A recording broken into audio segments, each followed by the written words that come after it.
اگلے 3 منٹس کے اندر ہم یہ جانیں گے کہ اس کائنات کو چلانے والا خدا ایک ہی کیوں ہے۔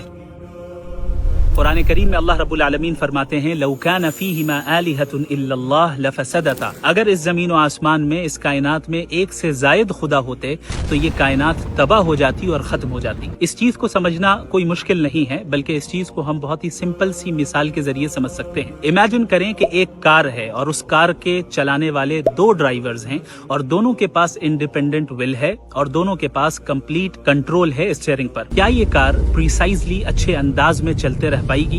ہرگز نہیں۔ نتیجہ یہ نکلے گا کہ یہ کار کریش کر جائے گی، کیونکہ جب 2 ایسے ڈرائیورز ہیں جن کے پاس انڈیپینڈنٹ ولز ہیں تو ایک چاہے گا کہ ہم رائٹ لیں اور دوسرا چاہے گا کہ ہم لیفٹ لیں، اور نتیجہ یہ نکلے گا کہ یہ کار کریش کر جائے گی اور تباہ ہو جائے گی۔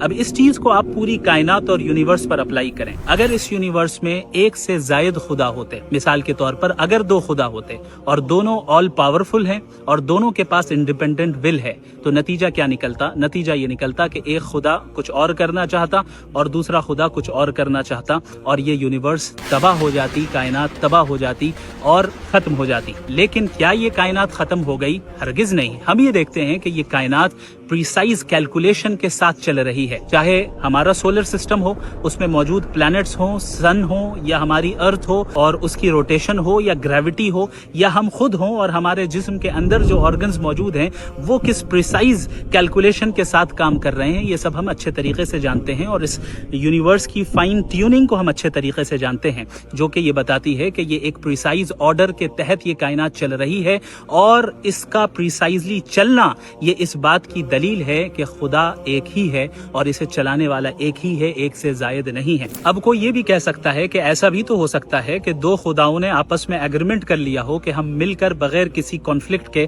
اس یونیورس کو پریسائز نظام کے تحت چلائیں گے۔ تو ایسی صورت میں جب 2 خداؤں کے درمیان ایگریمنٹ ہو جائے تو دونوں ایک دوسرے کے پابند ہو گئے اور ایک دوسرے کے محتاج ہو گئے، اور محتاج ہو جانا اور دوسرے کا پابند ہو جانا یہ خود نقص ہے، کمی ہے، عیب ہے خدا کی ذات کے لیے۔ جو ذات دوسرے کی پابند ہو اور دوسرے کی محتاج ہو وہ خدا ہو ہی نہیں سکتی۔ لہٰذا خدا چونکہ آل پاورفل ہے اور ہر عیب سے پاک ہے اور انڈیپینڈنٹ ول رکھتا ہے، لہٰذا وہ ایک ہی ہے، اور اس کائنات کا نظام خود یہ چیز بتا رہا ہے۔ دوسری صورت یہ ہو سکتی ہے کہ ایک خدا دوسرے خدا پر غالب آ جائے۔ ایسی صورت میں بھی وہ خدا جو ہار گیا اور مغلوب ہو گیا وہ خدا ہی کہاں رہا، وہ آل پاورفل نہیں رہا، اور خدا آل پاورفل ہے جو کبھی نہیں ہارتا۔ ایک خدا کو ماننا اور توحید کو ماننا، وننس آف گاڈ کو ماننا، یہ کوئی اندھی تقلید نہیں بلکہ ایک لاجیکل نیسیسٹی ہے۔ جزاکم اللہ خیر۔